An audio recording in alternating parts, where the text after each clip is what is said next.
Hello guys, this is your friend Shinobi Addict 2.0 and we are back with a new fanfic. Which is what if demonic Naruto becomes bloodthirsty for 4th Hokage part 1.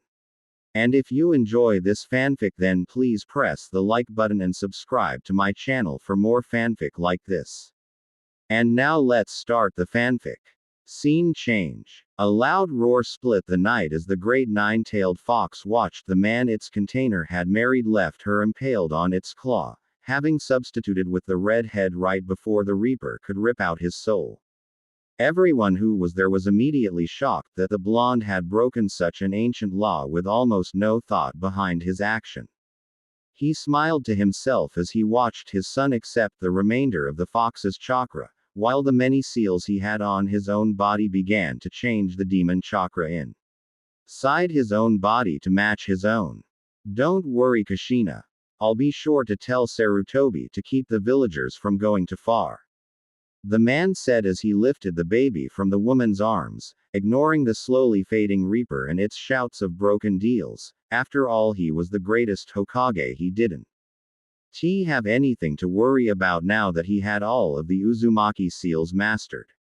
Just after he picked up the boy, his only remaining student and one of the three that was in on his plans, Kakashi Hatake appeared behind him. Make sure you tell Hiruzen the story, exactly as we practiced. I'll be heading to meet Obito before going to the bunker. The silver-haired man nodded as he took the child, glad that his sensei's plan was finally going into play. He didn't want him to go, but he knew his part. He was to make sure that the Anbu would never arrive on time to save Naruto until the beatings had gotten to a certain point. After that, the unsuspecting Hiruzen would arrive to save the boy and unknowingly aid his successor's plans. Minato smiled as he watched the silver-haired boy vanish before heading to one of the Namikaze labs, or an Orochimaru hideout, due to how perfectly the man had stumbled across them. It made him glad that his occultist clan mates' tests were so easily pawned off onto the Snake Man. The blonde vanished in a flash of yellow, never once catching the way his wife's corpse began to change. Konoha outskirts, Kyuubi destroyed zone, Naruto Uzumaki, 6 years later. Naruto Uzumaki was a lot of things: a 6-year-old boy, the only non-Yamanaka blonde in Konoha, and 1 year away from ninja training. However, right now he was smiling like he had just won the lottery. Why? Because his friend Alice had finally invited him to her home. You see, Naruto was not well liked in the village for some reason. He was always chased when he left the orphanage, which he often did despite the friendly woman who ran the place saying not to. He would even sometimes get caught, which meant he would go to the hospital to meet his old man and the silver-haired dog man. However, going out was also the only time he got to see his friend Alice, who had found him the very first time he escaped from he mod of drunks. The girl was odd the first time he saw her, with porcelain white skin, golden blonde hair, and a blue and white dress in some weird style he had never seen before. She was quite the sight. However, she was always coming up with games for them to play, like the knife-throwing game that was a bit different than the ninja one, and Catch the Rabbit, which was a game where he had to find a strange white rabbit that Alice would sometimes bring. She said that his name was Chernobog, but he just called it Snow. After that, the two would talk about Naruto, what he liked, what he had done since they last met, and if he wanted to play a special game with her. He always said no to that last one since he could only play it once, but since today was his birthday he had said yes if it could be today. The girl had smiled brightly and went off to make the plans, giving him a neatly drawn map to an old building where she lived with her older sister. When he had told the matron about this, the woman had smiled and given him a kiss on the forehead, saying that she gave him a special good luck charm. He thought that the charm was great because nobody saw him even when he was in the middle of the road. Now though, he was standing in front of an old rundown house that looked to be partially collapsed, making him wonder at how Alice always kept her dress so clean before he walked into the house through the partially destroyed door. Naruto had expected to see a large amount of broken furniture with pieces of the walls and ceiling all over the place. Instead, he came into a sort of church building, with black brick walls and glowing purple symbols on strange banners. However, his inspection was cut short when Alice appeared next to, smiling brightly. "You came. You really came. I can't believe it." Naruto smiled at his friend's excitement, quickly following her as she dragged him towards the altar. However, he couldn't help but notice that her hands were ice cold. It was odd, but he wouldn't judge her. She was the only friend he had. All the other children followed the aides, example of staying as far away from the boy as possible. He didn't know why, but back when the not drunk people were the only ones in the mob, they started winding up dead, or at least that was what people thought due to their mysterious disappearances and the fact that their entire homes were covered in blood when they were searched. Still, as Alice began to lay him on the altar, a woman with long red hair and black priest robes walked out of a large door at the back of the church, which let Naruto catch just a glimpse of what looked like a woman before the door shut. "Ah, so you finally invited him over, Alice," the redhead said with a small smile on her face as Alice nodded excitedly. "Yep, it's his birthday today, so he wants to play the special game." Naruto was utterly lost as the two girls talked. However, he couldn't help the feeling of dread that was buoying in his gut. What are they talking about? He wondered as the redhead walked towards him. The woman stopped next to his head and stroked his hair, her smile turning just a bit more loving as she stroked his hair. "Don't worry. You will only feel a slight pinch before Mama will make it better." Naruto looked at the woman questioningly before he felt something bind his arms and legs to the altar as the woman forced his mouth open, letting Alice show him a small creature that was curled into a strange shape. "Let the game begin," the blonde girl said, her voice holding a strange presence it didn't have before as she dropped the creature into his open mouth. That was immediately followed by pain as the redhead placed her hand on his shoulder as a bright light erupted from her hand, and that was all he can. EU before the pain caused him to black out. Konoha outskirts. Mysterious church. Alice. The little blonde girl giggled as she watched the boy's body change, and his already delicious power turn that much more appealing to her kind. That was mainly because Alice was a demon, to be more specific, a chaos demon. She was personally glad that she got to help prepare Naruto for these two gifts. However, she couldn't help but want him to just help her with her games, but that was not her place to pick. The red-haired woman looked like she was just about to cry as Naruto thrashed around in pain. While she might be a little worried for the boy, she wasn't heartless after all. She trusted that he would be fine. After all, she had already chosen to follow him without the oath of subjugation by the cathedral. There was just something about him. Shaking her head at the new minister's behavior, Alice began to walk out of the building. She stopped when a voice called out to her. "Remember that Naruto will need some special nutrients when he awakens, so be sure to pick them up." Alice just nodded as she grinned. That meant that she got to play some more before she had to come home. 8 years later. Cathedral of Shadows, Naruto. Naruto sat with his back against the wall as he panted from the exertion he had just gone through. He was currently in his home for the past 8 years basement, which was made specifically to help train him in controlling his new powers. Apparently the game Alice had him play all those years ago was actually a ritual designed by the ruler of the cathedral to create something called a demi-fiend. The reason he had starting the training now was that he had just been held back in the ninja academy for being the nine-tailed Jinchurik. According to Kushina, the Minister of Shadows and his current caretaker, the people of the Leaf were nothing more than dead weight and easily swayed by senseless logic, if it could even be called that. The woman seemed to be a bit too personal about this, but after finding out that the matron at the orphanage had been a demoness named Lilith and he lived in a demon church, that wasn't a big concern. However, he was giving a mission from the higher up in the church, a woman who was the avatar of Det.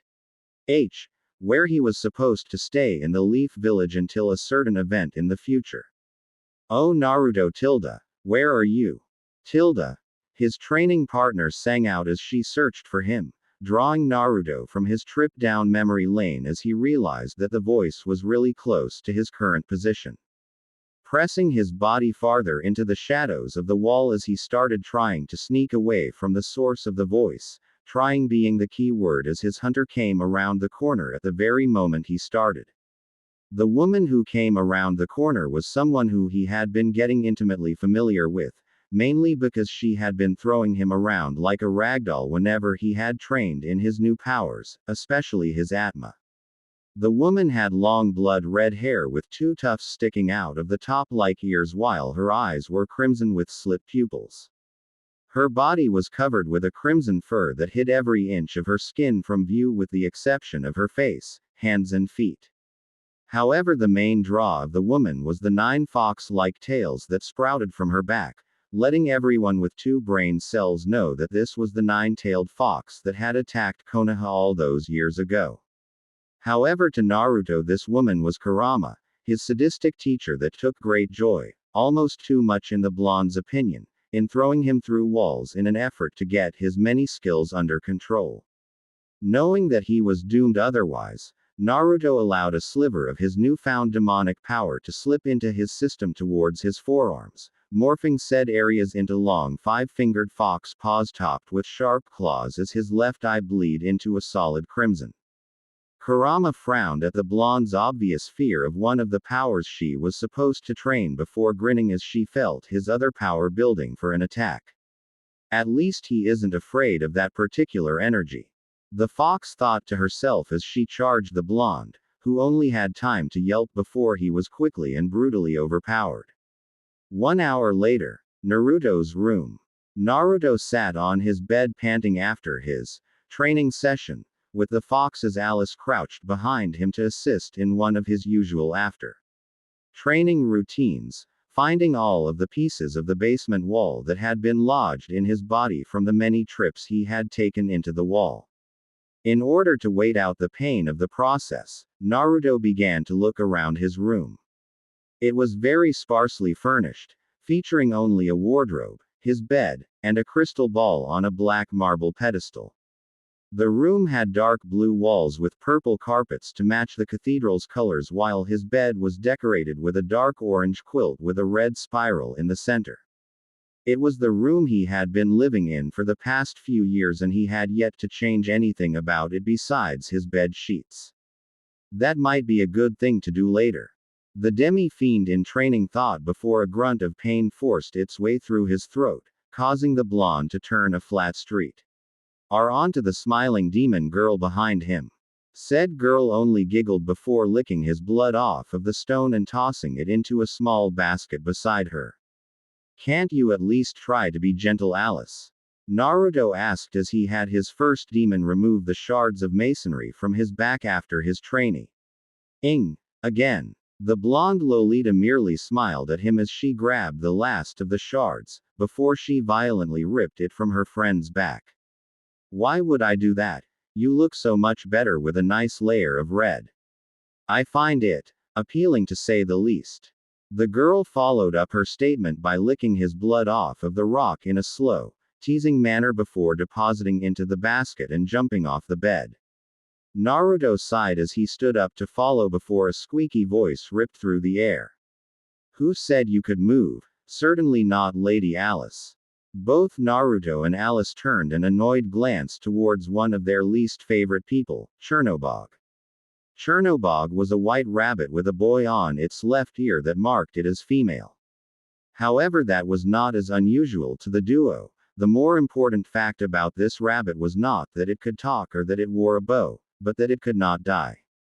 The reason Naruto knew that was because he had killed the thing 4 times in the past month while Alice had done it 12 times, but it always came back in a matter of minutes. However, it only enjoyed coming back when Alice was the one who killed it. "Quiet, Chernobog. He is my leader, which makes him much more important than you. Do you understand? Or should I let him play with you again?" Alice followed her statement by wrapping her arms around Naruto in a just barely within friend range hug while giving the rabbit a smile, and Chernobog became livid almost immediately after. However, the main reason for that might have been because of the confusion she felt after being assigned AG Ender after so long of being genderless, which she could blame Naruto for because he hated thinking of the rabbit as an it. Before anything else could be said or done, however, Kushina came into the room with a roll of bandages before freezing at what she saw. Naruto could only gulp as the woman's hair began to rise into a set of tails that the blonde knew that there would be hell to pay. The next morning, Naruto was rushing through the doors of the cathedral as he tugged on the last piece of his usual outfit.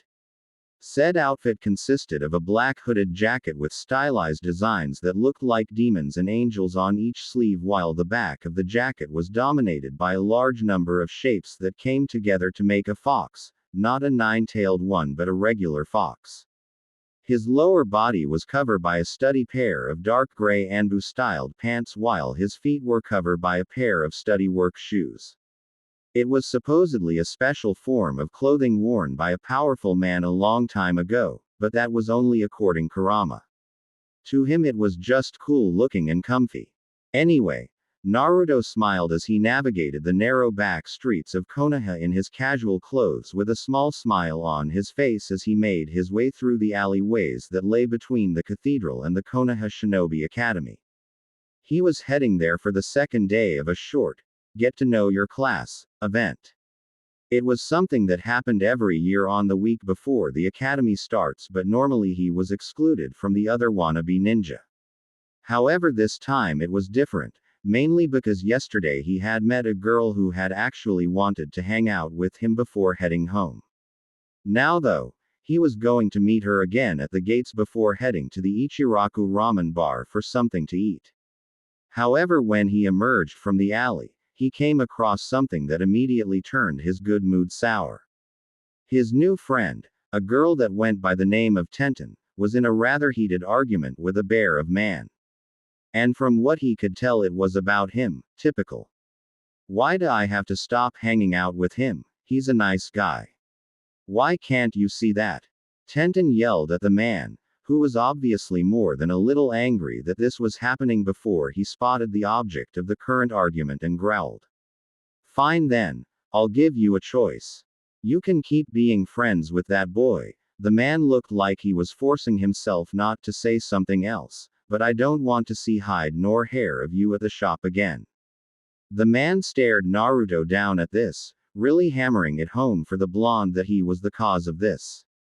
The girl, however, didn't fold, but that might have been because she was only recently adopted by the man. That was something she was not afraid to let him know either. You really think that threat will work? Your wife adores me and will be really angry with you for kicking me out. The man growled as he realized that the girl was once again the winner of their arguments between them, and for the same reason as always. He shot the blonde one last dirty look as he approached before storming off, anger and depression all but flowing off of him. The girl frowned at the sight of her adopted father, as well as the hushed whispers of demonic corruption and fox hunts from the nearby civilians. She decided to brush them off for now and turned around to head back to the meeting point, only to gasp when she saw her new friend with a depressed look on his face. She didn't even get the chance to say anything before the blonde looked away as he let out a hasty apology and taking off towards the alleyways. Tenten took off after him, causing her to miss a team of 4 returning students take to the roofs after the blonde as well. Box Alley. Naruto arrived in one of the few alleys that ended in a large box due to the reconstruction by Kurama's forced attack. He was currently in the process of calming down as his sadness triggered his Atma, meaning that the Atma lines crawling across his face while his fiend tattoos also began to manifest. All in all, it made staying calm really difficult due to the multiple warring energies in his body. Unfortunately, it was at that moment that the ragtag team of failures landed in the alley behind him in an effort to box him in. Those poor idiots didn't know what they were dealing with. The warring emotions with Naruto swiftly settled on anger as he took in the four people in front of him as the leader stepped towards him with a scowl on his face as he began talking. See, our parents were right. Not only is this kid a monster, but he also took over that poor girl's mind. It's up to us to put a stop to.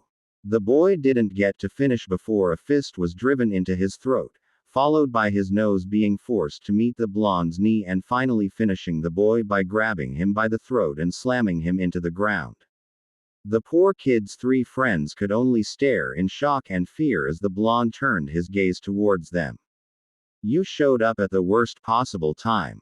That was all the blonde had time to say before the three kids booked it, especially since they just watched the strongest of them get destroyed without a chance. After they left, Naruto turned his gaze towards the last boy and kicked him in the gut as thanks, because if the idiot hadn't tried to attack him, he more than likely would have lost control, and that would have all but ruined the plan. With a sigh of relief at the control he currently had, Naruto began to make his way back to the academy. That course of action was halted when he spotted Tenten at the mouth of the alley with starry eyes at what she just saw, and Naruto knew what she was going to ask before the words even left her mouth. You gotta teach me how to do that. Naruto sighed again before smiling at the girl, glad that she was still willing to be his friend after how her adopted father had acted about it. He decided to rationalize it like Kurama and Alice did: humans are strange. Single quote. 3 months later, with Naruto. If one were to be close to the broken down building that held the Cathedral of Shadows, they would have little trouble hearing the sounds of combat from its basement. The opponents currently involved in said combat are the team of Naruto and his friend Tenten versus the ever-sadistic Kurama, but the only thing different about this training from the usual getting thrown into walls was that the duo was doing an okay job covering each other. However, with all the experience the duo had working together, things were going a bit differently. Zan! Naruto shouted as he threw a blast of wind at Kurama as the fox attempted to lodge her fist in Tenten's stomach, forcing the fox woman to dodge or be thrown into a wall herself. The time that it took for Kurama to avoid the wind attack gave the bun-haired girl time to make her way over to Naruto, and that made Kurama smirk at how quickly the girl had adapted to her new place in the church. The fox discarded those thoughts as she rushed at the duo, hoping to land a solid hit on one of them, an action that was becoming rarer as the two kept getting better at working as a team. She was caught off guard when, instead of dodging her attack, the duo charged to meet her instead. The fox only had time to widen her eyes as Tenten lashed out with a kunai, the weapon radiating the aura of a gram slice, while Naruto attempted to drive his own fist into her stomach in a lunge. The duo had managed to effectively trap her as there was no way for her to stop her own movement to dodge backwards while going straight would cause her to meet both attacks. In addition to that, she couldn't go to either side as their attacks were spaced perfectly to guarantee at least one would hit. The fox had to smile at that, on the inside of course, as she dodged Tenten's gram slice and accepted the fist into her stomach, soon followed by the rest of Naruto's body as he allowed his momentum to carry him into the lunge. However, the fox looked slyly at the blonde before wrapping her arms around his neck and pulling his head into her, taking an almost sick satisfaction from the feelings of embarrassment and utter loathing from Tenten and Alice respectively. However, she took a special joy in the almost overwhelming rage from Kushina, even though the woman was on almost the other side of the cathedral. A few hours later, Naruto was currently in Kushina's office after the woman stormed into the basement claiming that she felt something terrible in the universe. Still, now Naruto was helping Tenten get the hang of her own powers, which had been granted to her by the comp she currently wore on her right wrist. The sudden power the comp gave her had been a weird situation for the girl at first, but after she learned how the thing worked, it became a lot easier for the girl to adjust. The comp was a metal bracer that was inscribed with countless seals and demonic runes to grant human members of the cathedral, which at this time meant Tenten, access to 3 special abilities, the first of which being the power to use the spells and skills of demons. The second ability a comp granted someone was the Demon Summoning Seal, which allowed the wearing to talk to and make pacts with demons. The last was a feature called the Locator, which was a weird seal on the comp that allowed the wearer to locate any member of the cathedral or demon in the nearby area. Suffice to say, Tenten was shocked when she had fiddled with it in class and found no less than 3 demons, not counting Naruto, in the school alone. Anyway, as Naruto helped the girl on one of the exercises she had been given to help get a bit of control on her pseudo-demonic energy, Naruto couldn't help but look back at how this situation came about. Flashback start. 2.5 months ago, 2 weeks after the previous chapter. Naruto was walking with a shocked Tenten as he led the way towards the cathedral after a very surprising visit from her father. Apparently the man had been serious when he had told the girl she would be disowned if she continued to hang out with him because now she was officially homeless. Not only that, but he was also going through various plans to cause the man pain as he helped carry the girl's stuff to the cathedral gathering it up off the street. However, he doubted the man was going to be able to hold his marriage together anymore because the duo could still hear the argument the man was having with his wife, and he was willing to bet that the just might end up having to find a new home after tomorrow. Now all he had to do was make sure that Tenten was able to get a place to stay at the cathedral, and that was easier said than done considering he had to convince 3 different people to let her stay. Then again, the only one who might have a problem would be the madam, but he might be able to find some way to convince her. Half an hour later, Cathedral of Shadows, the madam's room. Naruto was currently sitting in the chair and fidgeting as he watched the divider that separated visitors, meaning Kushina and Kurama before now, from the madam. He could see the woman who called herself the Avatar of Death moving about behind the obscuring barrier between them, and he had to admit one thing. This woman really had a way of making him seem really small without even trying, like something deep in his mind just knew that this woman could end in an instant. It made him wonder why this woman wanted such a large role in his life. So you wish to let your little friend stay with us? As the woman spoke, Naruto couldn't stop the sliver of dread that went down his spine as the woman spoke. He could almost imagine the flat stare she was giving him as she moved to the chair on the other side of the divider. After sitting a bit straighter, Naruto mustered up his confidence and responded. Yes, ma'am. She was kicked out of her home because of me, and I don't care about her life story, Naruto, but I am glad you decided to talk to me about it personally. This is only the second time you've ever been in here after all. Naruto once again felt the dread going down his spine at her words, even though her voice had a definite happy tone. The reminder of just how little he actually talked to her put him on edge. I'm sorry, ma'am, but please let her. I will allow the girl to stay on 2 conditions. Naruto blinked at that. He was honestly surprised at that. Both Kushina and Kurama would grumble about how this woman required a lot of convincing whenever they left this room. So why was he getting his way this easy? What are your conditions, ma'am? He could almost feel the woman's smile as he said this, and the fact that he couldn't tell why she was smiling was worrying. The first is a fairly easy one. You must convince the girl to wear a device I had Lilith and Kushina make. The second one will be even simpler. Just visit more. I don't want to have to wait 2 years to hear from you again. Naruto gulped as he heard the thinly veiled tone of ire in her voice. It was almost like some invisible pressure had filled the room that let him know just how serious this was. I can do that. Thank you, ma'am. I guess I'll talk to you tomorrow then. The pressure vanished almost instantly as the woman responded. Yes, you will. And every day after unless told otherwise. Flashback end. Naruto was broken from his trip down memory lane when he felt the pulse of demonic energy from Tenten, and he barely had the time to avoid the small knife of energy that the girl launched by throwing himself to the floor. He gave the girl a flat stare as he got up, and Tenten gave a nervous chuckle as she spoke. I finally did it. Shaking his head at the girl, Naruto could only grin as he responded with, "Yeah, now let's see you do it without attempting to carve my face off."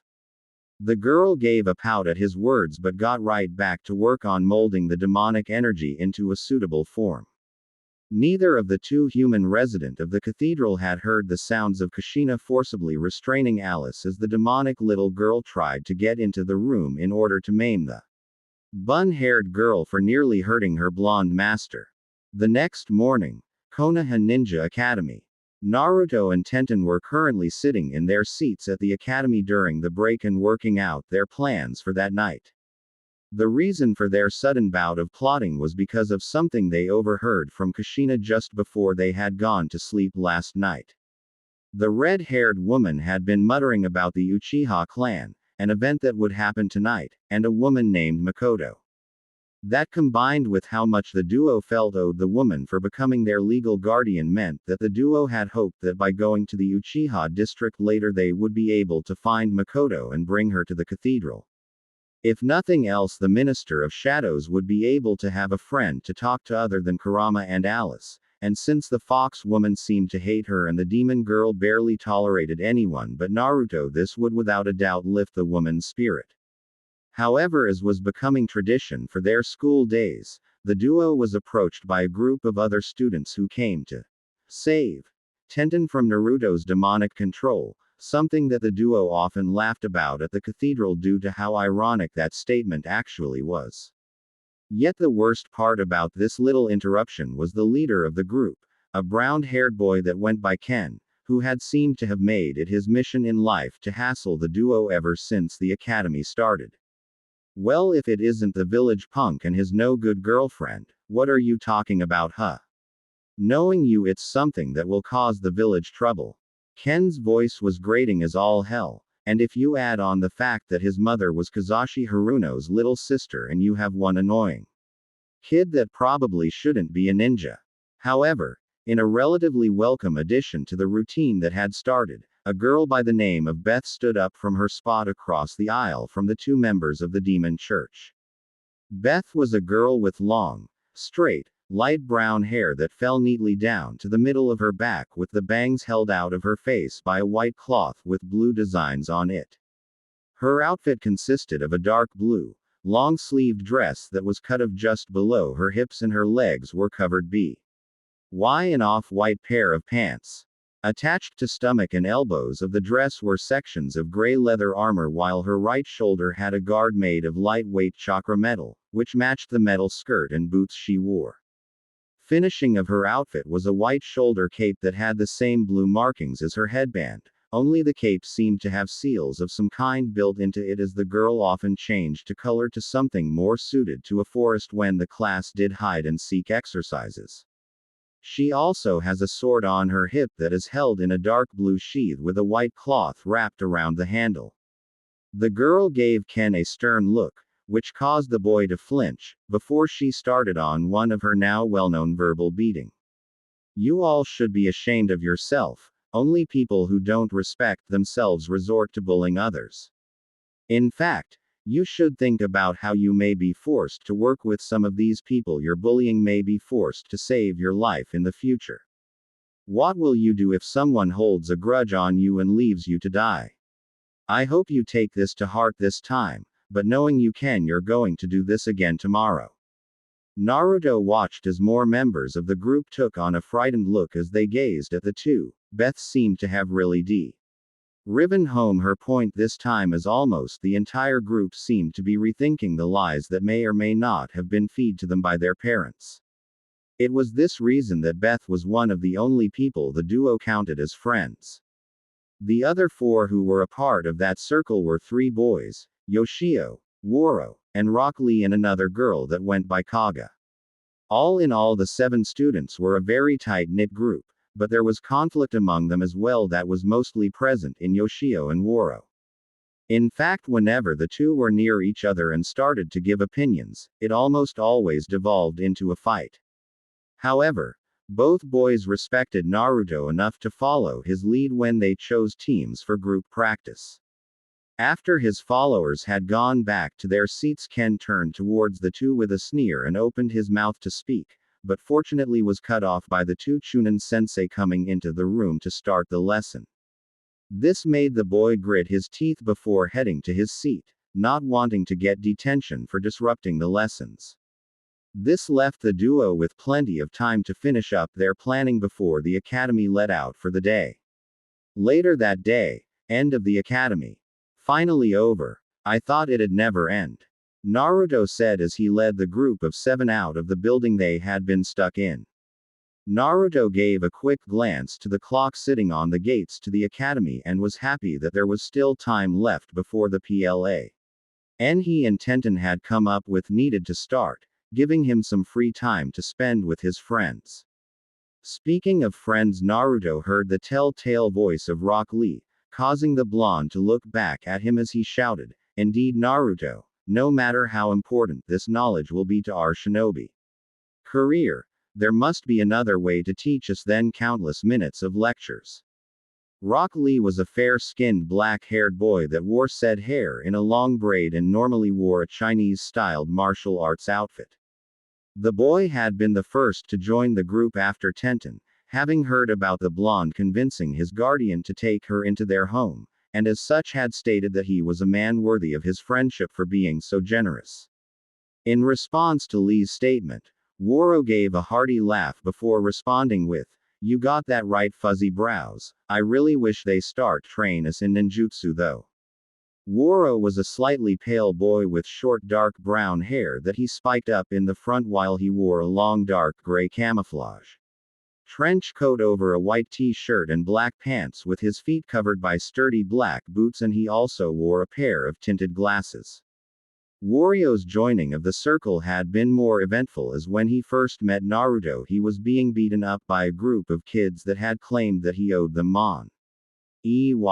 This led to Naruto calling the kids out, calling them weak for needing to gang up on someone to win. This led to the group turning their anger on him, which led to Naruto taking a few down before their numbers started to overwhelm him, as the blonde had never faced multiple opponents before. However, that quickly changed once Woro had joined the fight, and the two had quickly taken down the group and became friends afterward. Of course, you can't wait to learn jutsu. A person like you only care about making the biggest explosions possible and not something like genjutsu or medical juts. This time it was Yoshio who spoke, taking his usual digs at Woro as he normally did, seeing as how they both had vastly different views on life. Those views happened to be Yoshio wanting to be a ninja to keep Konoha peaceful, while Woro wanted to become the strongest ninja in village, but not Hokage, as he couldn't stand paperwork.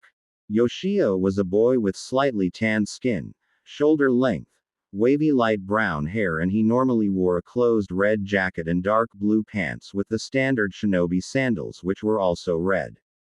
The reason Yoshio became a member of the group, despite his immense dislike of Woro, was for a slightly tamer incident than Woro. On the day after the beating Naruto and Woro gave to the group of kids, Naruto had been heading to the exit from the bathroom when 3 of the group had managed to sneak up on the blonde as he entered the entry hall and get in a few good sneak attacks before he could respond. However, when Naruto did respond, one of the teachers had come into the hall and caught sight of the blonde attacking the kids. This had led to the blonde being dragged to the headmistress' office before Yoshio arrived, having seen what had happened from the second floor, and told the teacher what had happened, leading to the 3 kids being dragged off instead of Naruto. This led to the two hitting it off and becoming fast friends, though Naruto doubted that Yoshio would ever be able to be anything close to civil with Woro without him around. Kaga sighed as she picked up her pace, joining Naruto and Tenten up near the front as she started grumbling about the 2 children that had started arguing behind them, making Naruto smile and Tenten giggle as Yoshio and Woro fought, while Rock Lee tried and failed to get the 2 to settle down. Kaga was a girl in the year ahead of the rest of the group, and she took advantage of that fact by calling the rest of the group kids, though it was mainly when a fight broke out between the 2 opposing forces. Kaga normally wore a long dark red dress with the shoulders being drawn over a pair of pads while the front was exposing a black shirt and necklace with 6 large beads on it.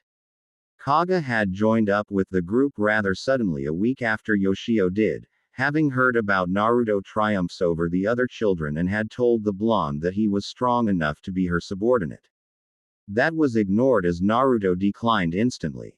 The girl had not given up however, and over the course of another week decided that she would rather have him as a friend than not at all. After the group had gotten a few blocks away from the academy, and Naruto had stopped Woro from attacking Yoshio, or vice versa, Tenten turned towards the blonde and asked, "So Naruto, what should we do now that the group is all here?" This led to Naruto looking at the group before turning to the bun-haired girl and saying, "We get lunch." This statement was met with shouts of approval from Woro and Rock Lee, smiles from Tenten and Beth, and nods of acceptance from Kaga and Yoshio. I was this reason that Naruto was the center of the group. He was the only one that knew exactly how to make everyone agree on something before the grow. P headed towards their usual after-school hangout, Ichiraku Ramen Bar. As soon as the group had piled into the ramen shack and placed their orders, anyone who cared to listen would hear nothing but the sounds of a group of students enjoying their lunch and everything that goes with it. On the 3 rightmost stools, Woro and Yoshio were having a nice civil conversation about what flavor was the best for ramen, while Rock Lee managed to stop said conversation from devolving into a brawl by sitting between them. On the other end of the row of stools, Beth and Tenten were asked Kaga questions about her studies, wanting to be ahead of the rest of the kunoichi in training by learning from the black-haired girl. In the very center seat, chatting quietly with the waitress Ayame, a brown-haired civilian girl that was the daughter of the man who ran the ramen bar, was Naruto himself. The blonde Jinchuriki turned demon couldn't help but smile as he watched his friends have fun with each other, ignoring the fact that Woro was being held back from slugging Yoshio by Lee after boy made a not-too-friendly remark out the glasses wearing boy's mother. It was time like these that the boy wished that the world could be at peace, but then reality set in as a phrase Kushina's constant teaching had drilled into his brain. As long as there are humans, there will be conflict, and as long as there are gods and demons, humans will have a reason to hate.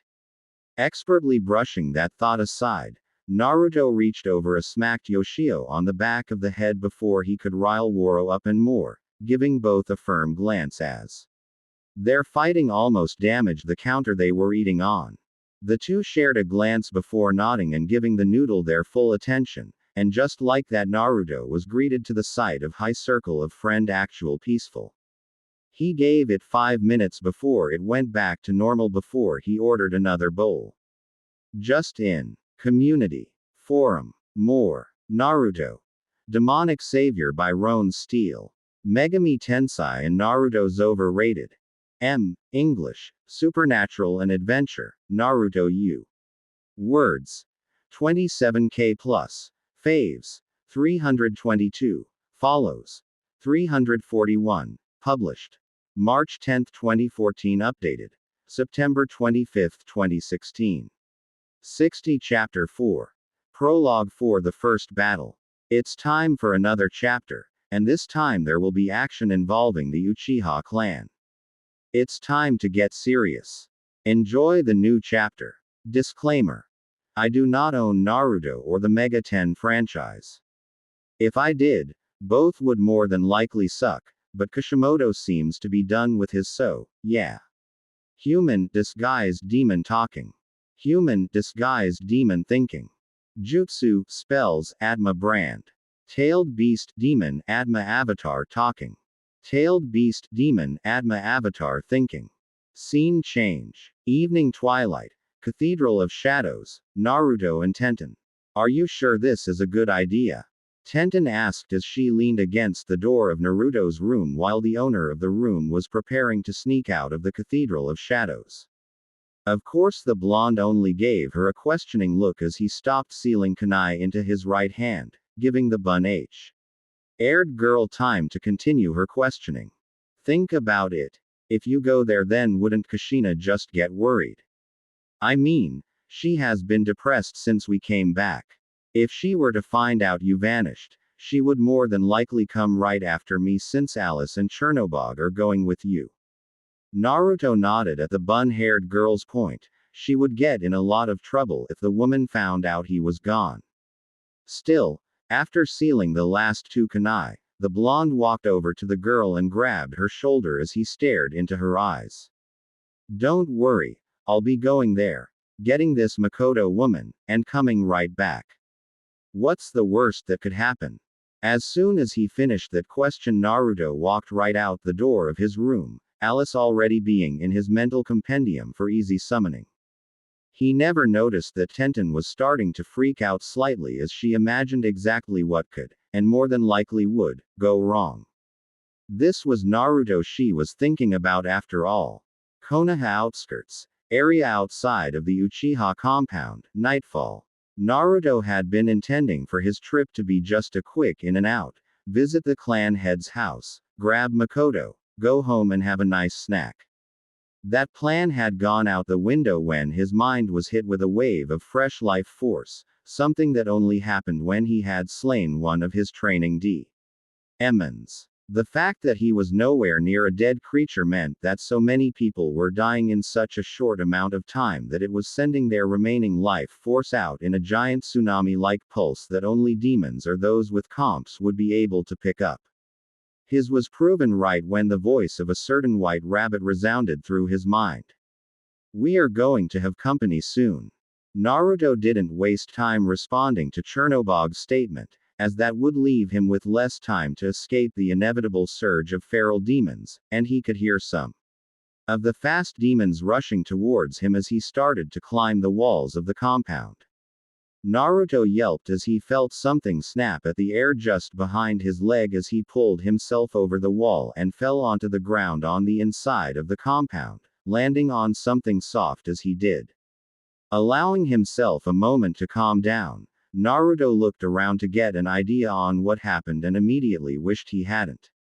Littering the ground around him were various bodies of people who had at one point been members of the Uchiha clan, and he quickly got to his feet as he noticed that he had been lying on the body of a middle-aged man.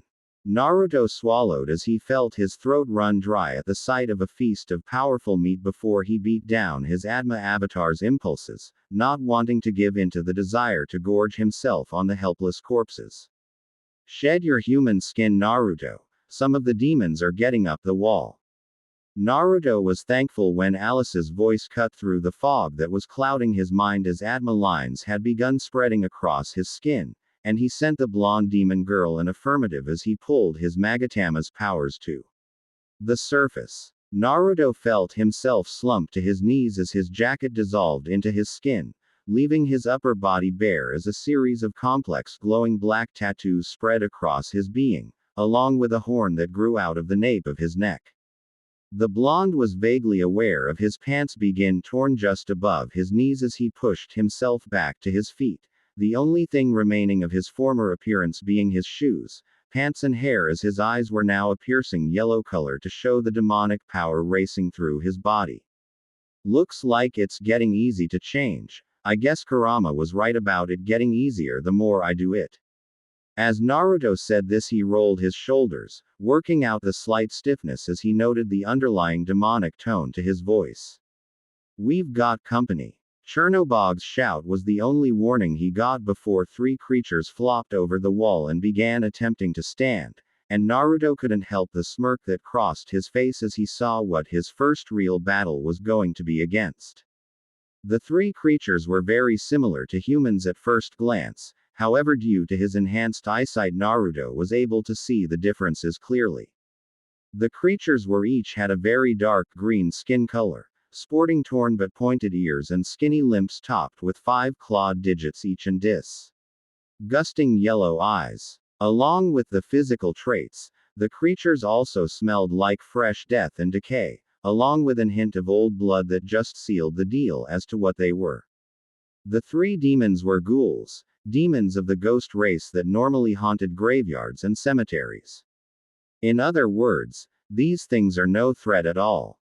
As soon as Naruto finished his thought, he slid into a ready stance, bringing his hands up to cover his face and chest as he faced his side towards the ghouls, and as soon as he finished he heard Chernobog say, "They know we're here, we have to fight." GHT. The difference was that this time Naruto did respond to the rabbit's statement, vocally no less. "Let's kick some feral." The ghouls all turned towards him as he said this before they shrieked in hunger and rushed him with the intent to feed. Play music. SMT Nocturne Ost. Normal battle. Naruto sidestepped the first ghoul's wild swing before he slammed his fist into the ghost's chest, blasting it off its feet and sending it flying backwards before he ducked under the next one's tackle. The final ghoul tried to take advantage of Naruto's current state by jumping at him, intending to pin the human-turned-demon face down before tearing into him with its claws. Unfortunately for the demon, Naruto had no plans of being its meal, and he proved that when his fist took on a dark gray aura. Before he shot up and sent it flying through the creature's skull with a single thought, lunge. Naruto ignored his now gore-stained fist as he let the ghoul's headless body dissolve into nothingness, instead choosing to roll backwards to avoid the first ghoul's attempt to land on his back. He solved that demon's problem when he put his hands on the ground and shot his legs out in a mule kick to the demon's chest.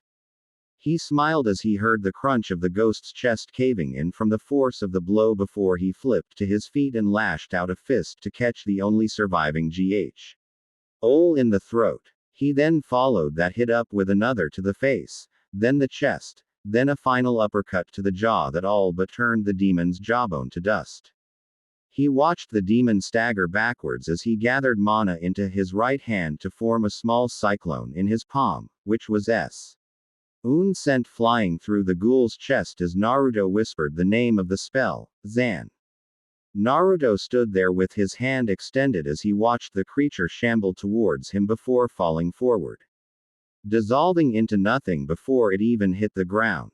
The blonde grinned as he felt the ghoul trio's experiences flood his mind now that the battle was over, and he raised an eyebrow when he saw a technique the creatures had known float through his mind before it sank in. End music. Feral Claw, huh? Sounds like fun. I'll need to try it out when I get the chance. As soon as Naruto finished his thought, he took off full speed towards the clan head's house, having a vague idea of where it was due to his adventures across the village when he was younger.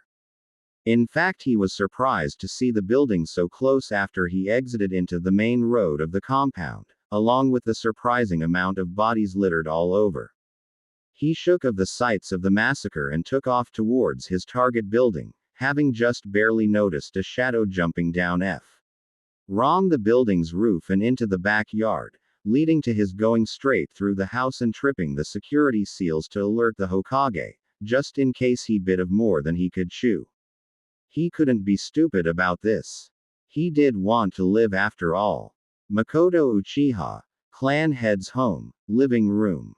The matriarch of the Uchiha clan was currently stuck between a rock and a hard place as she watched her oldest son duel her husband in a battle to the death. They had both been startled when they heard the sharp ring that symbolized their security system being triggered, and that shock was what had saved her husband from being skewered by her son as he went on high alert from the noise, letting him trade a quick death for a deep gash on his side. No, she was torn between helping her husband, the man who had given her 2 children and a wealth of happiness and love, and helping her son who had apparently murdered the rest of her clan due to their planned coup. The dilemma resolved itself, however, as when she had drawn her sword and had been about to join her son in putting down her husband, the wound he had received earlier caused him to overextend a slash with his katana, leaving him wide open for Itachi to take his head over with a clean slice straight through the neck, cleanly decapitating the man that had been his father.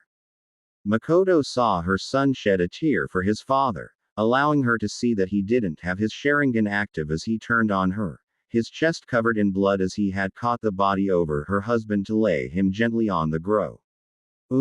Mother, don't resist. I have to do this to keep war away from Konoha. The woman's grip on her ninjutsu weakened as she heard that. She hadn't thought about the possibility of war breaking out as a result of the coup, and she honestly felt like an idiot as she realized that not a single person had thought about that outcome. She noticed Itachi grip his Tonto tighter as he got closer, and just before she had given up on fighting, she heard a slightly familiar, yet somehow different, voice ring out from behind her. "Back away from her, you bastard!" Zan. What followed shocked the woman as a small blast of green wind flew past her and slammed into her oldest son's chest, sending the boy flying back before a cloud of smoke concealed his body and a log took his place. Makoto couldn't help the grimace as she saw that the small wind attack had punched clean through the log before dispersing. What happened next actually floored the woman as she saw the son of her late best friend Kushina shoot past her and jumped at Itachi, who looked just as shocked to see the blonde as she was. However, the woman was more curious about the strange tattoos the blonde had now, along with the strange horn he now sported. The woman she sank to her knees, suddenly feeling the stress of the recent events starting to get to her. As she sat on the ground, she couldn't help but notice that the chakra in air of the compound seemed off somehow, as if there was something ripping the air apart with its presence. The ringing in her ears didn't help any either. The woman shook off the insane notion as she focused on the blonde boy that was charging full speed at her son.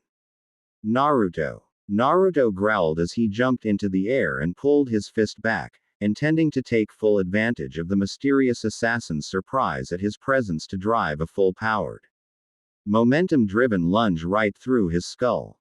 Unfortunately, the man was still aware enough to think, meaning that the instant before the blonde's fist collided with his face, the man was once again covered in a cloud of smoke before Naruto hit something with enough force to shatter it completely. When the smoke cleared, Naruto found himself staring at what might have been a decorative statue before its untimely demise. Naruto barely managed to throw himself into a forward roll when a familiar Tonto blade flew through the air his chest had just been occupying, and as he hit the ground, he blasted a Zan into the man's chest. Naruto grinned as he noticed that he finally landed on the man, and he chased after as he flew backwards through the air before jumping and slamming his fist into his stomach. However, as soon as the man hit the ground, but before Naruto was about to hit him in the chest with a lunge, he was stopped by a kunai flying at him from the stoop of the house as a voice called out at him, "Leave my brother alone, you monster." Quote. That shout had come from a fair-skinned boy with duck-shaped hair, which earned a few giggles from the demons currently inside Naruto's mind, and everyone but the blonde was shocked when the kid charged him with another of his knives. Naruto was about to just knock the kid, who was slightly familiar now that Naruto really got a look at him, out with a low-powered Zan spell before his ears started ringing, followed by Chernobog suddenly shouting at him. Something big is heading this way. It feels powerful as well. The very next instant, the building the boy had just charged out of exploded as something very large ripped its way through the building. The explosion kicked up a large cloud of dust as well, forcing both Naruto and his opponent to their eyes in order to keep from being blinded. When the dust cleared, both of the fighters stared in shock at what they saw. Standing on the destroyed remains of the building was a large 4-story tall skeleton made of blood-red bones with a strange design on its forehead that looked kinda like a circle with 3 magatama attached to it. However, Naruto's attention was suddenly drawn to the beast's hands as he saw the beast moving them towards its mouth, and he starting running towards the creature, anger and worry making him ignore the 2 shouts as he charged the powerful demon about to eat the black-haired woman.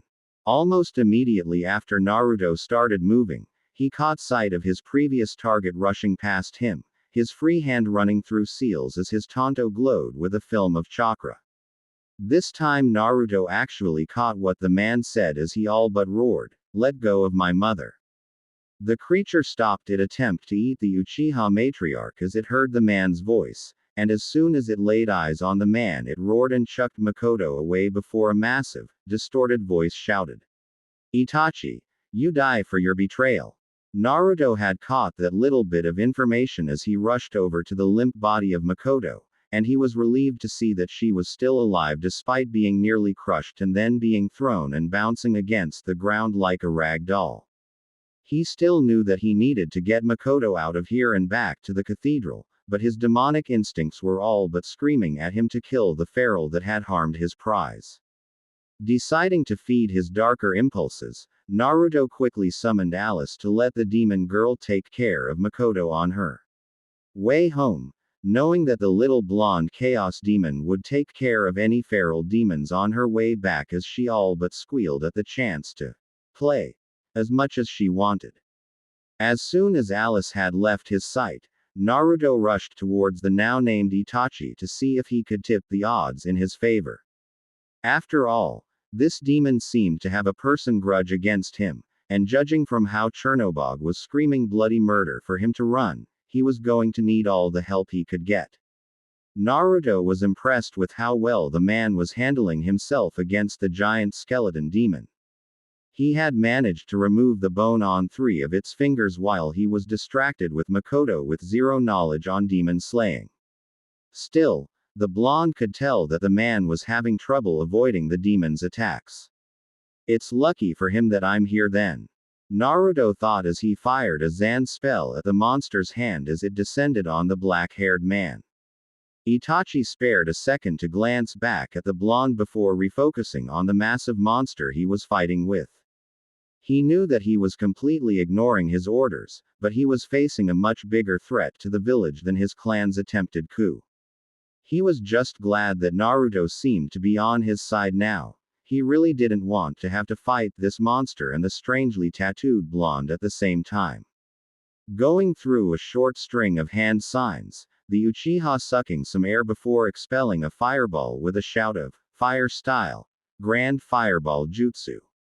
The ninja was pleasantly shocked when a mini tornado impacted his jutsu, empowering it enough to cause the titanic skeleton to reel back as the flames coated its skull. As the demon was recovering, Itachi took the time to question his blonde companion about his sudden lack of hostility.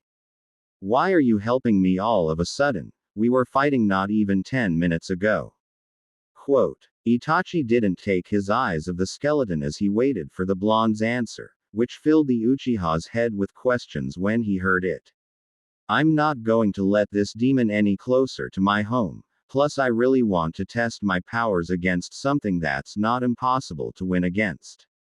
So we better kill it, here and now."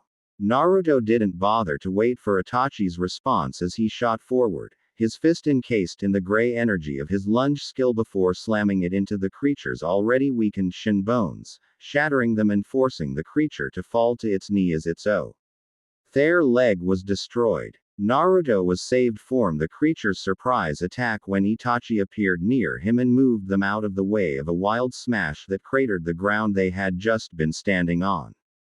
"You foolish boy, why are you siding with Konoha's weapon against us? Does your betrayal know no end?" After the demon roared its question, Naruto wasted no time in responding to the monster. "I can't take any statement against individual thought seriously when it comes from a monster with more than one mind.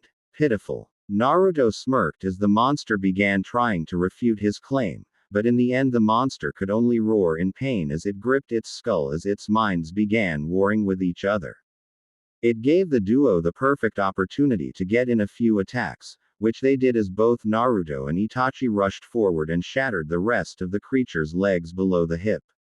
As the duo retreated away from the monster and getting prepared, and it collapsed to its elbows before wordlessly roaring at the duo. After the monster roared it and dragged itself towards them before it attempted to grab them. And while the duo was able to avoid it, the unconscious boy behind them was not able to. In the following moments Naruto was caught off guard by Itachi's actions. The man had actually moved slightly past him, screaming in anger as he called out the name of the boy in the monster's hand, Sasuke. The boy started to regain consciousness at the man's shout, and he was quickly made aware of his situation as he called out for his brother as his head was placed in to the monster's mouth. However, in the instant before the mouth could close on the boy's neck, he was suddenly replaced by Itachi, and the older Uchiha was barely able to stop the top jaw from connecting with the bottom as it dug into his back. Naruto finally got over his shock when Itachi looked over at him and called out to him. The man was about to call out to the blonde, but before he could get a word out, the jaws closed on the man.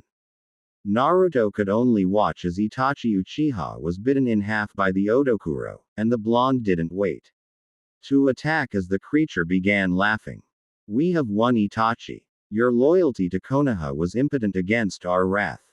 And now we will." The monster didn't get to say anything else before Naruto slammed into its skull, his entire body coated in the physical energy of lunge as he splintered the creature's skull. The monster dropped the man's lower body after the attack, but Naruto ignored that as he reeled his arm back before slamming it into the monster's skull again, punching a hole into its skull as he did. It was in that moment that Naruto realized what Itachi had meant as he was thrown backwards by a sudden explosion. The blonde was sent to the ground some distance away as the creature's lower jaw was blown off by the man's last attack. In the next instant the monster dropped towards Sasuke, but the boy was saved by Naruto as the blonde tackled him out of the way, suffering a gash on his side as he did. After making sure the boy was safe, Naruto turned towards the monster as it began trying to push itself up on its broken arms. "We will not lose here. We will destroy Konoha. We will not die to the Leaf Village's pet." Naruto ignored the monster's threats as he rushed towards it, and when he finally reached it he used lunge to destroy one of its arms before launching a Zan spell into the other as he continued past it. With its arms gone, the monster could only watch as Naruto walked towards it, its empty eyes watching the blonde as he moved to finish it off. "How did we lose?" The blonde knew that it wasn't asking him, but Naruto answered the demon anyway as he created a tornado around his arm before reeling it back. "Because you can never predict what someone will do for their loved ones."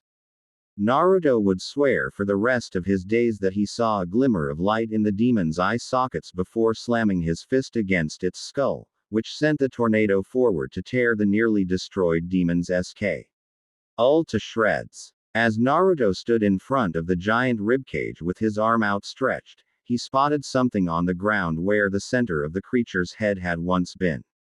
Curiosity overpowering Chernobog telling him to get out of the compound, Naruto went to check out what he had seen. As he crouched amongst the shards of bone and shredded earth, he was caught by surprise when he found a strange bug in the creature's remains. However, before he could grab the bug to inspect it, the little creature suddenly shot into his mouth, skittering into the opening before dissolving to join its fellow in his soul. Unfortunately, as Naruto was adjusting to the sudden, and incredibly painful, infusion of demonic power, Konoha's Anbu operatives had finally managed to finish getting into Uchiha compound despite the odd monsters that had attacked them on their way. What they saw when they arrived at the clan head's building was nothing short of shocking. The professional ninja saw that the building they had arrived at was nothing but rubble, and in front of it was a giant ribcage with a blonde man standing where the skull should be. The ninja were about to move to apprehend the man before he was surrounded in a set of golden rings before he vanished. The ninja were shocked, but when they saw the stunned form of Sasuke Uchiha, which the Anbu were quick to take to the hospital. However, while two of the operatives took the only living Uchiha away from the site, the rest moved to report what they had seen to their leader. Cathedral of Shadows. Naruto was barely conscious as he arrived in his room in the cathedral. That did not mean that he was not aware of the fact that his room was currently hosting not only Tenten and Alice, but Kurama, Kushina and the unconscious Makoto Uchiha as well. He was vaguely aware of the fact that he was being yelled at by Kushina, but the pain was starting to overwhelm him. Everyone in the room was suddenly aware of Naruto's state of existence when he passed out. They all started to freak out almost immediately. Asterisk. Naruto let out a groan as he awoke and he kept his eyes closed as pushed himself to his feet, wondering where the screaming pain of his muscles was as he did so. After he was standing, and he finished checking to make sure that he wasn't dead, the blonde finally opened his eyes to see where he was. After he did though, the blonde had to blink multiple times to make sure that he wasn't seeing things. After all, it wasn't every day you found yourself in a circular room that was made of 3 different materials. On his right, the room was made of black rock which had reddish-yellow lines, which looked similar to magma, spider webbing through it. On his left, the room was made of solid white marble with golden patterns embedded into it. However, the area in front of him was made of what looked like average building materials like wood and metal, while the area behind him looked to be made of one piece of pure white material.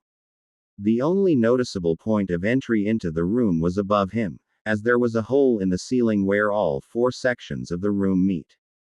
After looking at what the room was made out of, Naruto was able to see the most notable thing in the room itself. In each part of the room was a single pedestal that matched the design of their surroundings. The right had the rock curling into a spiral before flattening out into a platform.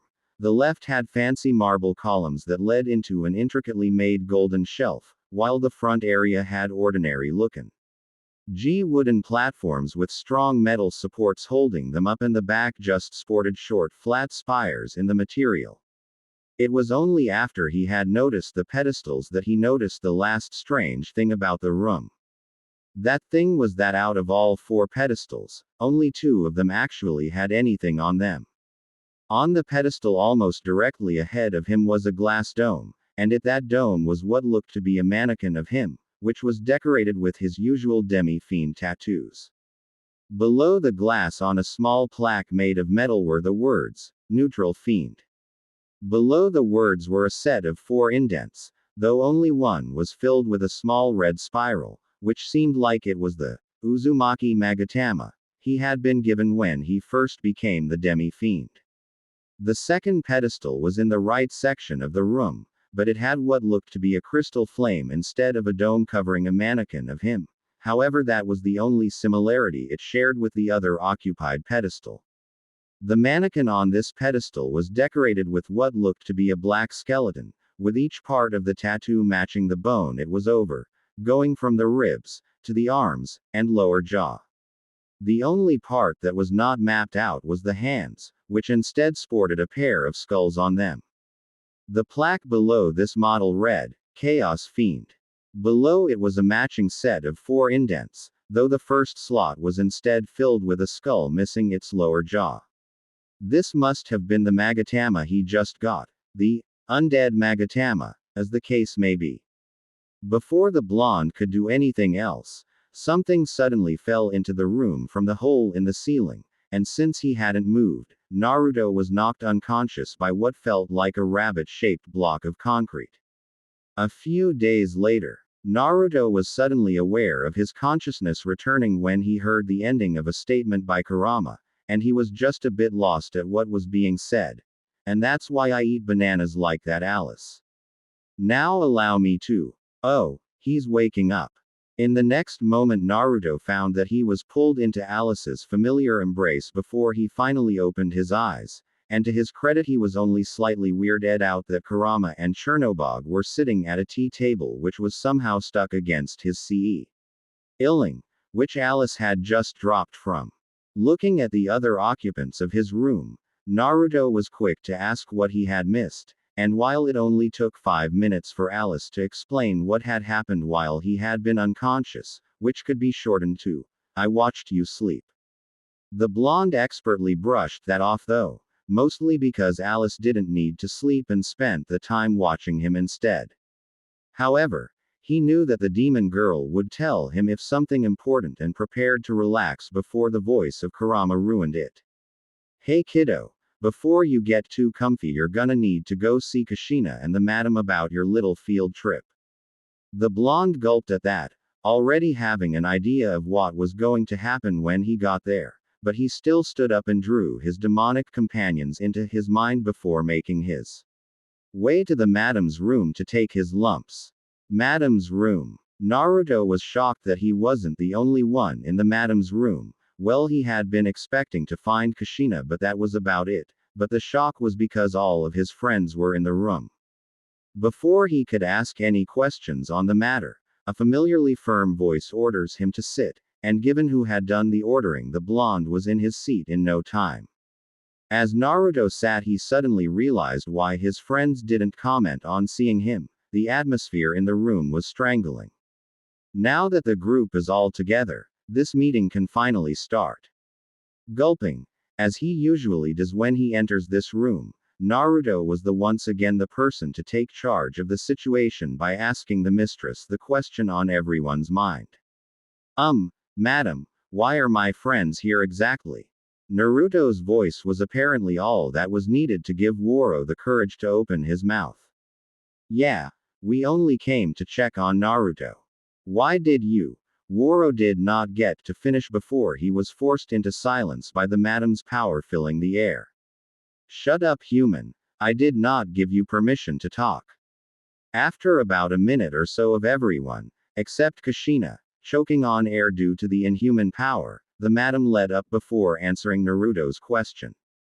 To answer your question, my subject, I have observed your ally's skill in demonology. I have decided to allow the rest of your circle the same privilege. I will accept your thanks at the end of the day. As she said this, Kushina moved to herd the fully human people out of the room, and Naruto stayed to just in case he was in trouble, and he did not want to make it any worse. It was only after the door had shut that the madam spoke. So, I noticed that you snuck out without telling anyone a few days ago, ruining a mess of plans I had laid as a result. And I have to say, Naruto tightened up as he heard this, waiting for the inevitable punishment. Excellent work. You have proven yourself capable enough in combat to defeat a highly dangerous demon with minimal assistance. Your powers as a demi-fiend are truly above my expectations. You may go when you wish, by the way. Quote. Naruto was barely able to keep seated after that. He had been expecting to get a harsh punishment or worse, extra training with Kurama. Still, as he stood and he made towards the door, he remembered that he had one last question on his mind.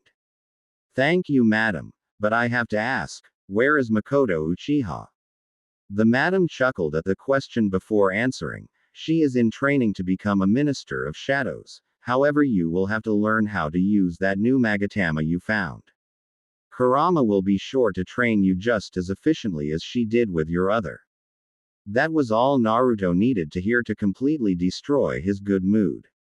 Naruto waited patiently for his turn in the exams as he waited for his name to be called to finally, at long last, become a spy in the ranks of Konoha's shinobi forces. Granted, this test would probably be more exciting if he was 1 year back, as that class was literally filled with clan heirs and other influential children, but he wasn't going to lose the chance to be placed in a team with his friends, including Kaga, who had purposefully flunked her test in order to be in the same class as the rest of them. However, seeing as all this waiting was boring as all get out, Naruto decided to reflect on what happened over these past few years, mainly his introduction to the 4 alignments of demons and his journey to collect at least one magatama from the 2 he was missing. It would sure as hell be more interesting than watching a bunch of no-name generic cannon fodder try to pass an easy test. Flashback start. 2 months after last chapter. Naruto was seated in his chair in the madam's room, having been called here the very second the academy let out. Thankfully, Tenten and the others were able to cover for him when he was suddenly engulfed in the golden rings of a recall spell. He could tell that the woman on the other side of the divider was thinking about what she was about to tell him, but it had been almost 10 minutes and he was starting to get concerned.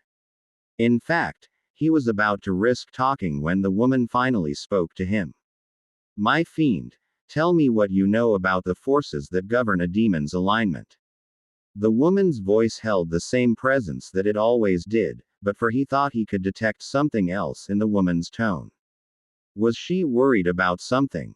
He pushed that thought back for now and focused on answering the question he was asked. All I really know is that Alice and Chernobog are chaos demons, and fairies are a type of neutral demon. Is there something else I should know, ma'am? His question was met with quiet muttering from behind the divider before the woman spoke up once again. Then you and I have a lot to talk about then, my fiend. This is going to take a while, so we are going to be here until you understand it. Make yourself comfortable, my fiend, for I will explain this necessary information for one such as yourself.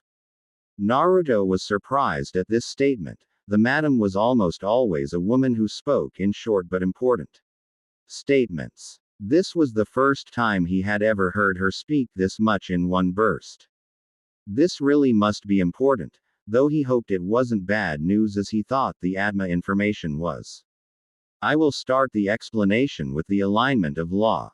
This alignment is the main force of the angelic and holy forces.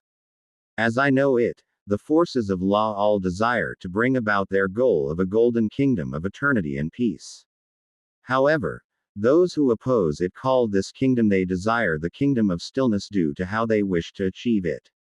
Examples of law demons are, as you can guess, angels. The color associated with law is blue. Naruto was shocked at this information, who knew that there was something like this. He knew that there was something similar from the bits and pieces he knew about Alice and Chernobog's past, and while he didn't care enough to pry too much into it, this just made him wonder why didn't know about this sooner. On the opposite side of law is chaos. This alignment's main force is made of any and all demons who don't have any sort of leadership. Examples of the demons of chaos are the undead, any and all sorts of demon that humans tell stories of. Then there is the army of chaos, the only group of demons of this alignment with any sort of leadership. The army of chaos aims to make a world where only the strong survive. The forces of law regard this movement as nothing more than senseless violence and destruction. The color associated with chaos is red. Naruto was once again blown away by this information, mainly because Alice was a part of this group of demons. It made him wonder exactly how much he didn't know about his most loyal demonic companion. Did he even want to know? He didn't have time to ponder his answer to this question as the madam continued her lecture. The third main alignment is neutral. Neutral is the alignment of almost every human and demons that fall under either natural forces or demons that come in kingdoms, like fairies and other such mythical creatures. There is really no main force of demons in this alignment, though this force has been the winner in every war between the alignments due to the fact that a human of substantial will always joins their side and leads them to victory. The color associated with neutral is green. Now that was something he did not expect to hear. There was an alignment that was actually led by humans. That and they always won the alignment wars. Color him impressed. The last, and widely considered not an actual alignment by the others, is the force of nihilism. This alignment has no actual demonic presence, but it still manages to have a presence, and remember that even a small presence is dangerous, for we of the cathedral are always a driving force despite our almost non-existent numbers. Its associated color is white. That is a fact the blonde couldn't counter, mainly because he was a member of the Cathedral of Shadows, and he knew all about how powerful this little group was, especially since he and his friends made up almost all of the church's NSIVE power. Now then, my fiend, do you understand this information? Naruto gave the woman an affirmative, and he saw the woman stand and walk over to a different part of her half of the divider. He was not surprised when she spoke to him once again. Then you understand how imperative it is that you gain access to a Magatama aligned with each one of the four, correct? Luckily for you, after you found the undead Magatama, I have been trying to get our mutual friend Lilith to start working to assist us in tracking down Magatama. Now all we have to do is wait for her to come to us with the locations. This will give us plenty of time to make sure that you can gain some demons of the three main alignments. This way you will be able to keep yourself informed on the movements of each of them. Ah, here it is. With her piece once more said, and the thing she was looking for apparently found, the madam returned to her seat and muttered something under her breath before a strange item appeared in his lap. He knew that he would get an explanation, so all he had to wait. And he wasn't wrong. This item is an old device known as a smartphone. This item was used in another universe to communicate across long distances, and could even be used to run a version of the demon summoning seal, though it was called a demon summoning program instead.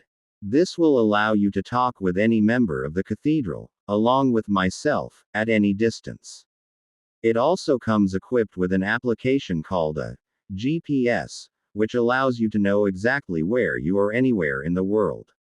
Truly, this is one of the true prides of human creation. Naruto's surprise was twofold, as not only was he impressed by the flimsy-looking rectangle's immense usefulness, but also by the fact that the madam was actually talking with a large amount of excitement in her voice. Maybe this was the woman's passion, otherworldly technology.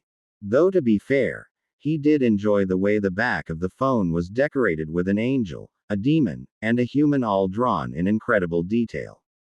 Now then, my fiend, you are dismissed. And remember that I will be expecting you to call every day you cannot visit me in person. This allowed Naruto to stand up and head towards the door, already trying to find his way around this strange device as he did so. This was a day that was just bursting with new things. Half a year later, it had taken quite a lot of convincing for the madam to get Lilith to search for possible Magatama positions, which was shocking to almost everyone at the Cathedral of Shadows because the woman was able to stand up to Somio. Nay, who was literally death. Anyway, the negotiations finally ended when Naruto offered to do anything the demonic woman wanted, no matter what it was.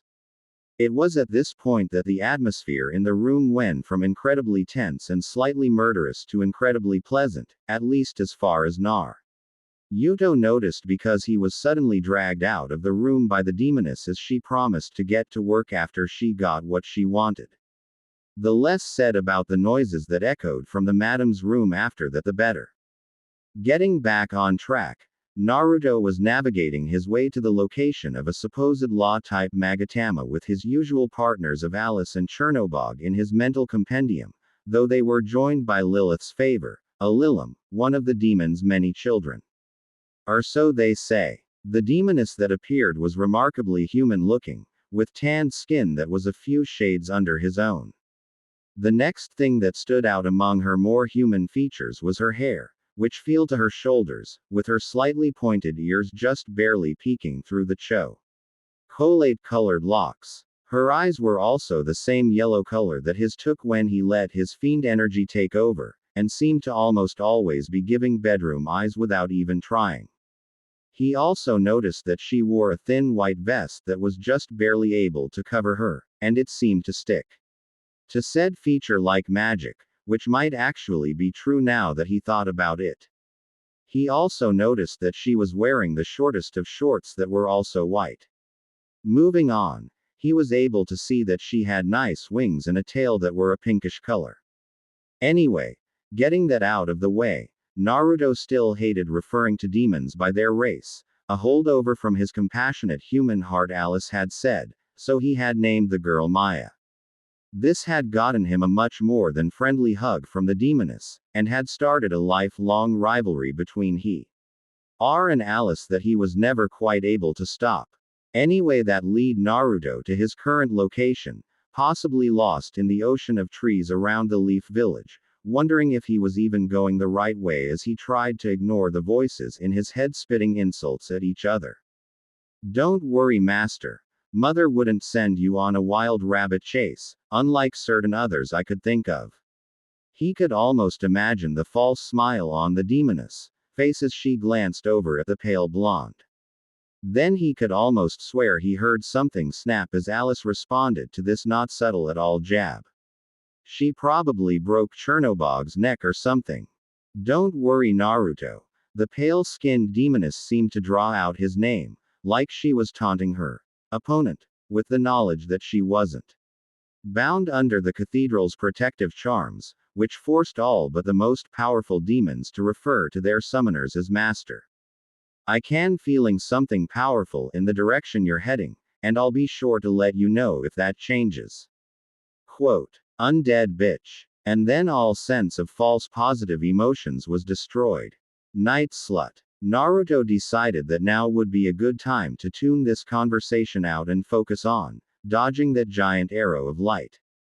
Naruto hit the ground just a split second before said arrow split his skull like a fruit. The tree behind he was not so lucky and had most of its trunk removed by the arrow's obviously holy power, letting the blonde-haired fiend see just how much damage it was capable of. Turning towards the direction the arrow had come from, and he was not all that surprised to see the form of a creature with large white wings and skin that looked more like porcelain than anything else. The next thing he noticed about the creature was that it had no face, just a golden cross where its face should have been, while the bow it wielded was made of a golden wood-looking substance with leaves that were white as its skin and no visible bowstring. So, you are the lost lamb our head priest has told us so much about. This must truly be a blessing from the Lord.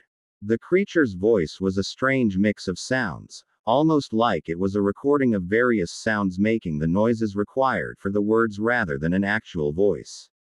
Now then, lost lamb. The monster creature was soon joined by two exact copies, though one wielded a sword as shield while the other had a large hammer, both of which were made out of the same not quite wood as the leader. As one the holy creatures announced, cast off your demonic chains and prepare to serve our Lord.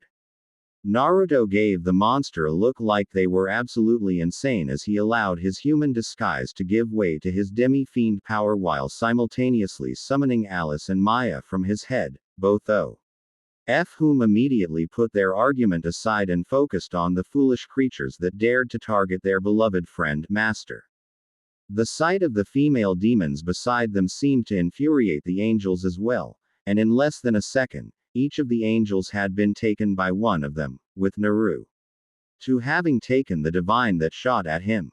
Naruto started the battle as anyone should, by driving his entire body into the angel's chest in his signature lunge attack, which he followed with an uppercut using his feral claw skill to actually cut the being.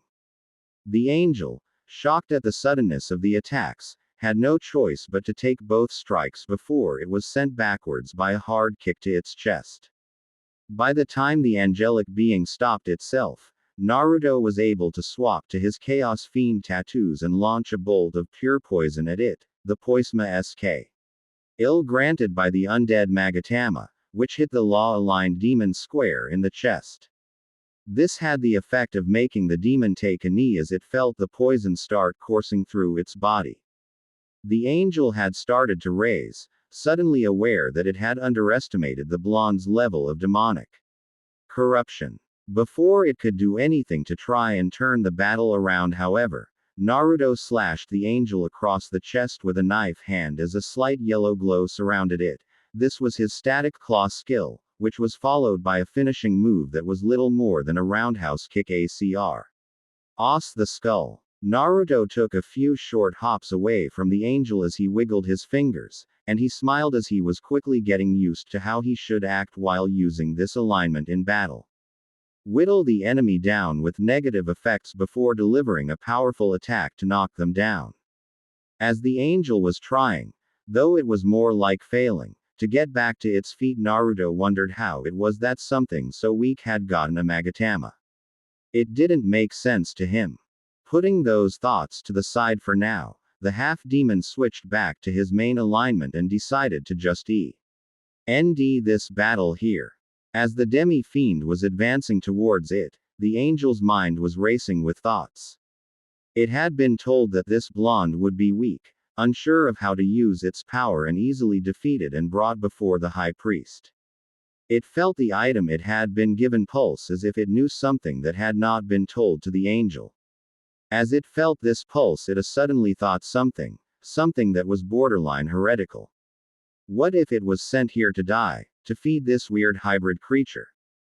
Any further thoughts were cut off as Naruto drove his hand through the angel's chest, holding the squirming little bug-like creature that was a Magatama. He smiled at the fact that he had completed his mission before he watched the angel dissolve into non-existence. Sighing at what he was about to go through, Naruto decided to just bite the bullet as he forced the creature into his mouth before collapsing to the ground as he felt the creature begin to warp his being with its power. The last thing he noticed before the pain knocked him out was Maya and Alice rushing towards him. Mindscape. I'm never going to get used to that. That was the first thing he said to himself as he pushed himself from the dead center of the familiar room that was his Magatama room, as he had dubbed it. Turning towards the law section of the room, he was pleased to see that he had claimed the correct type as the platform now had its own glass dome with a mannequin of himself inside it. Moving closer to the platform, shivering slightly as he felt the natural energy of the law alignment crawl over his skin. It wasn't that it was bad, but it was the same for any of the 4 areas in the fact that it just felt wrong. It just hammered home the fact that these Magatama were way more than simple power-ups.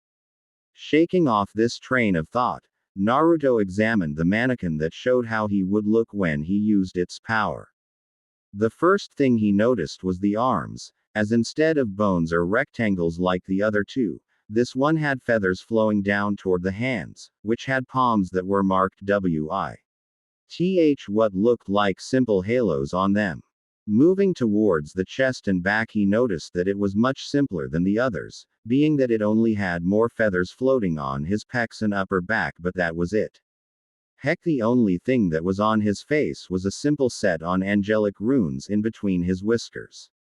He then moved on to the name plate that was beneath the glass dome and read that this was apparently the Law Fiend, though the Magatama he got was left with a small green music note, which seemed to be the symbol for the Joy Magatama. He was about to try and return to consciousness, something he had no idea how he would go about doing. He noticed something new to say the least and frightening to say the most. This thing was a simple, almost invisible hatch in the center of the room, which had an all too familiar symbol on it. The symbol of his Atma avatar. Gulping at being reminded of that particular side of himself, Naruto warily made his way towards it to try and see if it was actually closed or not. However, once he got close enough to the hatch, a strange voice filled his mind. You will accept me sooner or later. It was at that point that he was thankfully pulled into the world of consciousness. Cathedral of Shadows. Naruto shot up with such speed that he was almost certain he would have hurt himself if he was a normal human. The next thing he did was move a hand to the left side of his neck, the location of the very mark he was so afraid of. After he was sure that, no, he was not currently being consumed by the Atma mark, Naruto then noticed something else. He had no idea where Alice, and Maya to a lesser extent, were. Forcing himself to his feet, the blonde made his way towards the main area of the cathedral. It was then that he heard something coming from the summoning room, the sound of multiple people having a very loud argument. Moving toward said room, he grit his teeth and pushed open the door. In hell, I won't allow one of those mindless robots to join my master. That was Maya, and now he was wondering what was being discussed. Well, too bad for you, that is not your discussion to make. You will have to accept that an angel will join you, and you have nothing to say in the matter. Kushina glared back at the demon before her, not even slightly threatened by the fact that the demon before her looked ready to attack her. Seeing as he had basic grasp of what the conversation was about, he knew that he could easily step in now without being lost. I do believe that it's my choice actually. That statement drew the attention of both Maya and Kushina, with the Lilim having a look of smug satisfaction while the Minister of Shadows was floundering as she tried to find some way to convince him to accept an angel onto his team. Unfortunately for Maya though, he did agree with the red-headed woman. What? But Master, did you forget what those foolish? It was at this point that Alice decided to cut in, saving him the trouble of having to try and persuade the demoness himself. Your master has made a decision. You don't have any choice in the matter. Now then, Naruto. Let's just get this done with, shall we? Giving the platinum-haired girl a thankful nod, the half-demon began following Kushina towards the summoning room. As Naruto watched the red-headed woman summoning the divine into his service, he was well aware of the fact that both Maya and Alice were not the happiest with his decision, though the former was definitely more angry than the latter and would more than likely be that way for a good while before she calmed down. With the platinum blonde, however, he was almost certain that she would not say anything about it other than a few questions as to why. As the room was filled with the strange mixture of dark and light energy that marked the summoning process reaching its completion, Naruto couldn't help but feeling a little nervous. That might have to do with the fact that mostly everything he'd heard about the biblical divine faction of demons painted them as nothing but soulless, heartless robots that couldn't think for themselves, while the rest was the fact that they tried to murder demons with a single-minded fervor. Needless to say, as much as he wanted to wait and form his own opinion without any bias, this information kinda ruined that plan. As the energy began to force itself into the shape of the demon it had pulled from, wherever it pulled them from, Naruto, along with both his demons, were completely floored by the angel's appearance.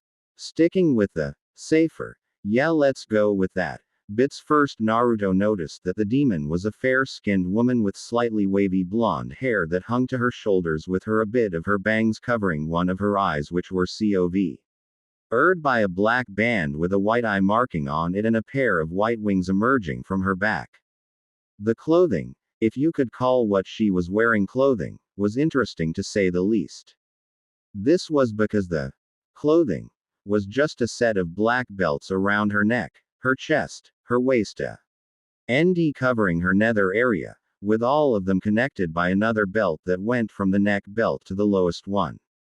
Oh, and the one on her neck also had a long chain hanging from it, so that was cool. You know, if you were into that kind of thing.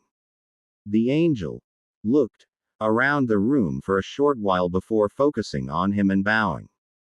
Greetings, Master. I am your personal angel. I hope that we will spread the love of God wherever we go. Quote. Naruto gave his new demon a look before shrugging and giving his half-hearted acceptance of what she said. This seemed to appease both Maya and the angel, who he had named Shiro as of this very moment.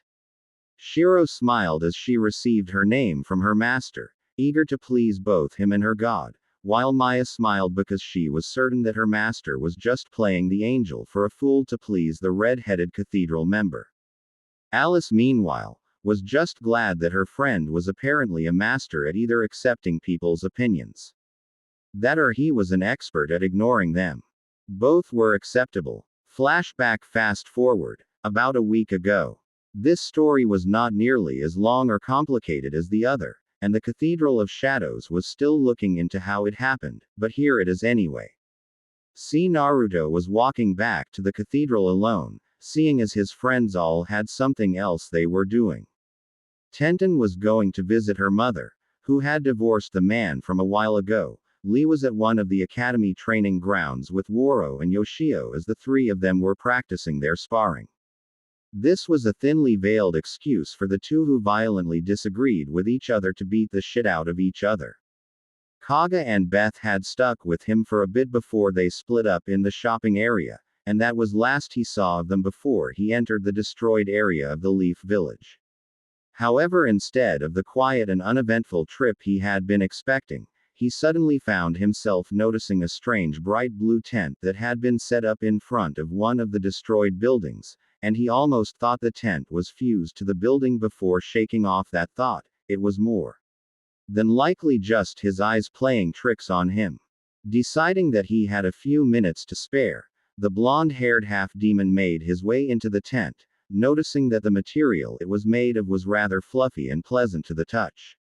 Naruto was not sure what he had been expecting to see before he entered the tent, maybe the inside of the worn-out old building that it had been attached to, or even a simply store of some kind.